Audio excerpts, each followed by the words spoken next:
আমি এইটো হয় কিন্তু আমি ইয়াত পাৰ্টি খাওয়াতে মজাতে সেই মোৰ পাৰ্টনাৰজনে মোক এইটো ফটো মাৰিছিলে। কিমান দিন আগত? এইটো আজি 5 বছৰৰ আগৰ কথা। 5 বছৰৰ, এইটো আজিৰ কথা নহয়। তেতিয়া আপুনি কি কাম কৰিছিলে 5 বছৰ আগত? মই বিজনেছ কৰি আছিলো, এনেকৈ খেতি বাতি কৰি আছো, এইটোৱে আৰু।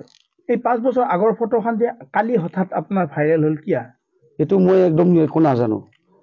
যে মোক চেয়াৰমেন বুলি কৈ পেলাই মোক কোনোবা হাতিয়াৰ দিলে আৰু সেইটোৰ লগতে মোক হেৰি কৰিলে আৰু। আপুনি চেয়াৰমেন হোৱা কিমান বছৰ হ'ল? 3.5 বছৰ। হয়।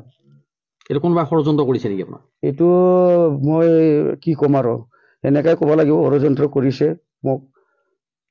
আপোনাৰ দলৰ মানুহ কৈছে নে অন্য কোনোবা বেলেগ? এইটো নাজানো মই। এই ক্ষেত্ৰত এতিয়া আপুনি কি ক'ব যিহেতু ফটোখনে বিশেষ চৰ্চা লাভ কৰিছে?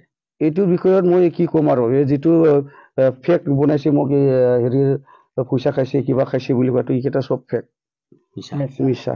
কোনে কৰিছে এই ভাইৰেলটো আপুনি খবৰ পাইছেনে? এইটো একদম পোৱা নাই মই। কোনোবা এজন ছোৱালী এটা সমাইনা বসুমতাৰী বুলি নাম এইটো আহিছিল, ইয়াৰ পৰাই মই গম পাইছে।